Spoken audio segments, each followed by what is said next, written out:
Assalamualaikum warahmatullahi wabarakatuh. InsyaAllah di video ini kita akan menyambung kembali bacaan kitab Asam Garam Rumah Tangga Nabi SAW. Dan hari ini kita nak masuk dalam bab Aisyah intip Nabi SAW. So ceritanya begini. Pada satu hari, Sayyidatina Aisyah radhiyallahu anha, beliau berkata, "Maukah aku ceritakan satu peristiwa tentang aku dan Rasulullah?" Jadi yang berada di situ menjawab, "Sudah tentu, of course. Mestilah nak dengar kan cerita beliau dengan Nabi SAW. Mana tahu cerita romantik ke?" Jadi Aisyah berkata, dia kata, pada satu malam giliran Rasulullah SAW di rumahku. Ketika itu baginda sudah menanggalkan pakaian. Dia dah buka baju dah. Meletakkan selipernya di sisi kaki. Dah letak pun seliper di sisinya. Membentangkan kain di atas katil, lalu berbaring. Maknanya ini indication yang Nabi confirm dah nak tidur lah kan. Jadi Nabi pun dah siap sedia untuk nak tidur, dah bentang kain, dah buka menanggalkan pakaian dan sebagainya, dah berbaring. Namun tidak lama kemudian barangkali menyangka aku sudah lena. Maknanya Nabi ingat Aisyah dah tidur. Jadi baginda pun memakai kain selimpangnya perlahan-lahan. Selepas itu baginda memakai selipar perlahan-lahan, kemudian membuka pintu dan keluar. Maknanya sneakily, kata orang putih lah, ya, in a sneaky manner. So baginda menutup semula pintu perlahan-lahan, macam sembunyi-sembunyi nak keluar begitu ya. Jadi aku pun segera menutup kepala. Sayyidatina Aisyah pun tutup kepala, pakai mungkin selimut lah waktu tu, kain, berselubung penuh dan memakai baju. Lalu bergegas mengekori baginda sehingga sampai di Baqi'. Jadi Sayyidatina Aisyah lekas-lekas dia pakai baju, terus dia nak mengekori Nabi SAW. Dia nak something lah ya, dia nak spy on Nabi SAW. Sampailah satu tempat ni namanya Baqi'. Baqi' ni adalah, siapa yang dah pernah pergi haji umrah tahulah ya, ni adalah satu tempat perkuburan. Setibanya di sana, baginda berdiri agak lama. Jadi waktu Sayyidatina Aisyah tu sampai di situ, dia nampak yang Nabi SAW berdiri agak lama jugalah kan, stay macam itu. Dan apa yang terjadi ialah, selepas itu baginda mengangkat kedua-dua tangannya sebanyak 3 kali dan kemudian baginda beredar pulang. Maka Sayyidatina Aisyah kata, aku pun cepat-cepatlah lari, sebab dia dah nampak Nabi dah habis, dah settle. Maknanya dia dah nampak Nabi angkat tangan 3 kali macam berdoa lah begitu. Dan lepas tu dia, bila Nabi nak pulang, dia pun cepat-cepat nak balik. Jadi apabila baginda berjalan cepat, maka aku pun berjalan cepat-cepat. Jadi dia seolah-olah nampak Nabi kat belakang berjalan, dia pun berjalan juga ke depan. Dia nampak pusing belakang, Nabi agak jalan cepat sikit, dia pun jalan cepat sikit lah kan, takkan bertembung. Jadi ketika baginda berlari-lari anak, aku pun berlari-lari anak. Akhirnya aku berjaya sampai dulu ke rumah ya. Jadi lantas aku masuk dan terus berbaring. Tidak lama kemudian baginda masuk. Kan orang baru habis berlari, baru habis jalan cepat, tiba-tiba baring, nak step tidur, confirm lah dapat perasan lah ya. Orang nampak perasan nafas turun naik. Jadi bila Nabi masuk, Nabi bertanya pada Aisyah, "Wahai Aish," ya, dalam hadis ni panggilan pendek lah ataupun panggilan manja bagi Sayyidatina Aisyah. Nabi panggil wahai Aish. Dia tanya, "Mengapa dengan awak ni? What's wrong with you?" Macam tu. What happened? Tercungap-cungap nampaknya. Macam itu. Jadi aku pun menjawab, iaitu Sayyidatina Aisyah jawab, dia kata, "Tidak apa-apa wahai Rasulullah. Nothing lah, nothing is wrong. No problem." Jadi baginda kata, "Baik awak beritahu saya, atau Tuhan yang Maha Halus lagi mengetahui akan memberitahu saya sendiri. Mana awak nak? Baik, better you tell me lah ya. Baik bagi tahu saya sebelum Allah membisikkan." Sayyidatina Aisyah menjawab, "Wahai Rasulullah," dia sampai sumpah ya, "demi bapa dan ibu saya." Lalu aku pun ceritakan kepada baginda apa yang berlaku. "Bi abi anta wa ummi." Dia kata, dia bersumpah, okeylah, no choice, nak kena bilang juga ya. Lepas tu Nabi SAW pun mengatakan, "Kalau begitu, awaklah bayang hitam yang saya lihat di depan tadi." Gitu ya. Jadi bila Nabi jalan, Nabi nampak ada satu bayang kat depan jalan juga. Agaknya sebab itulah Nabi cuba nak kejar bayang tu, makin laju pula bayang tu. Rupa-rupanya itu Sayyidatina Aisyah radhiyallahu anha. Jadi Sayyidatina Aisyah pun kata, "Ya benar wahai Rasulullah, itulah saya." Lepas tu bila Aisyah dah cakap macam itu, Nabi pun menepuk dada Sayyidatina Aisyah sampai dia kata dia rasa sakit. Menepuk dada lah ya, macam gitulah agaknya, wallahualam bagaimana. Tapi pokoknya Sayyidatina Aisyah merasa sakit. Dan baginda berkata, adakah awak menyangka Allah dan Rasulnya akan curang kepada awak? Dan Aisyah pun kata, apa-apa pun yang cuba dirahsiakan manusia, pasti Allah tahu juga ya. Kata Sayyidatina Aisyah. Dan lalu Rasulullah SAW pun dia memberitahulah, dia cerita perkara yang sebenar lah kan. Dia tak nak sembunyi-sembunyi. Sebenarnya kata dia, tadi Jibril datang. Namun apabila melihat diri awak, dia pun memanggil saya perlahan-lahan sehingga awak pun tidak mendengarinya. Jadi Jibril datang, tapi dia tak masuk dalam rumah. Ni kata-kata. Jadi saya pun menjawab perlahan-lahan panggilan agar awak pun tidak mendengarinya. Bila dia dengar Jibril bisik kat dia, dia pun bisik balik kat Jibril. Macam itulah ya. Kalau dulu, sekarang agaknya pakai walkie-talkie lah. Pakai walkie-talkie yang apa, earphone punya.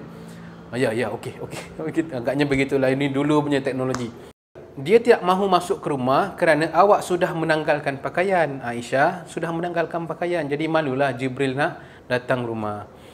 Lepas itu pula saya pun menyangka bahawa awak sudah tidur. Nabi pun kata, agaknya awak dah tidur lah. Jadi saya tak mahu mengejutkan awak, kata Nabi. Saya bimbang awak akan rasa kesorangan pula nanti. Tentu kalau bangun nampak Nabi tak ada, nampak risaulah sikit. Ataupun nanti meninggalkan Nabi waktu dia dalam keadaan yang sedar, kan sorang-sorang malam-malam. Jadi Nabi tak nak kacau. Jadi biarlah dia lena tidur. Jadi Jibril berkata pada saya, kata Nabi SAW, Allah perintahkan supaya datang ke Baqi', ke tempat itu, dan memohon keampunan buat para penghuninya. Jadi minta ampun, datang kepada kekuburan tersebut namanya Baqi', dan minta ampun pada orang-orang penghuni di Baqi' tersebut. Lalu aku pun berkata, Aisyah berkata, menanyakan, apa yang patut saya ucapkan pada mereka, wahai Rasulullah? Jadi apa yang, kalau kita datang ke Baqi', apa yang kita patut ucapkan? Ini kita kan ada kuburan, kadang pergi pusaraman, pusara abadi dan sebagainya. Apa yang kita nak selalu cakap pada penghuni tersebut? Jadi Nabi menjawab, ucapkan salam sejahtera buat penghuni di sini, salam ya, baik orang mukmin dan muslim.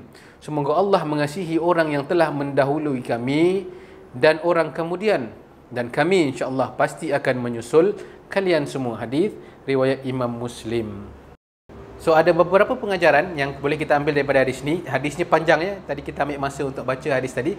Tapi yang pentingnya ada 3 main pengajaran yang boleh kita ambil yang tuan kitab telah tuliskan di dalam kitab ini. Yang pertama ialah usah mudah-mudah kejutkan pasangan yang sedang tidur. Jangan suka-suka hati kita kejut, melainkan kalau mungkin kalau kita tengok drama-drama ada macam nampak bayang apa ke, bang bangun bang macam gitu, ataupun yang bangun yang gitu.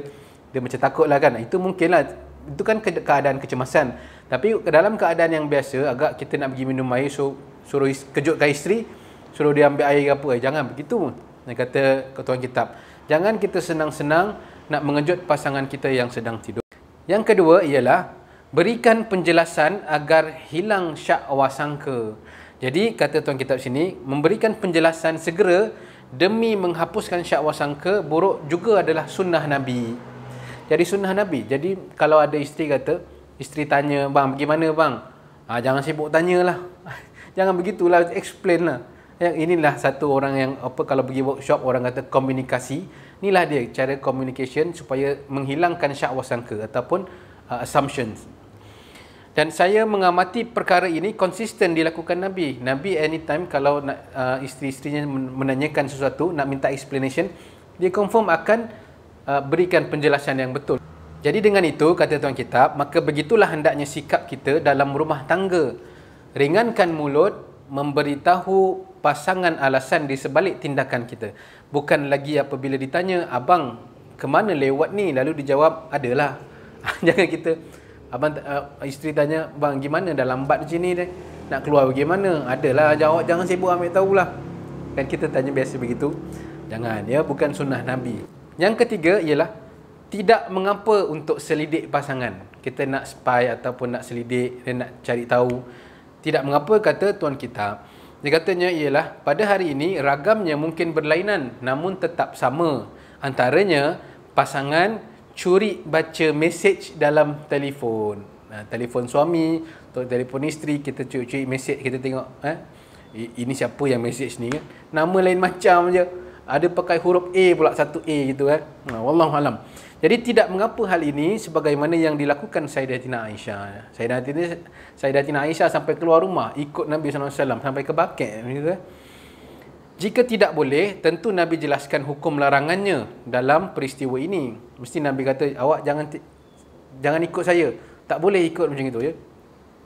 Sebaliknya apa yang ditegur Nabi ialah prasangka buruk semata-mata. Jadi Nabi jelaskan dan Nabi tackle that issue begitu ya. Jadi usahlah isu mengekori dan menyelidik pasangan seumpama menjadi sebesar-besar berperang, menjadi sebab besar berperang dalam rumah. Jangan begitu. Contohnya kata, mengapa awak baca mesej saya tanpa izin? Tak boleh kata begitu pula. Jadi dengan membaca hadis tadi, kita dapat tahu yang dalam keadaan Nabi sepatutnya marah, contohnya kan Aisyah patutnya dia spy on Nabi. Sebaliknya menjadi satu education pula. Sampaikan Aisyah bertanya, apakah yang patut beliau mengatakan apabila sampai di Baqi', kuburan. Nabi pun menerangkan, kan dia jadi education. Baik-baik sebenarnya kalau kita nampak sekali pandang, ini patut Aisyah Nabi kena marah Aisyah ni, mana boleh intik-intik suami. Tapi sebaliknya Nabi olahkan supaya ia menjadi satu education. Jadi begitulah juga kita agaknya lah ya.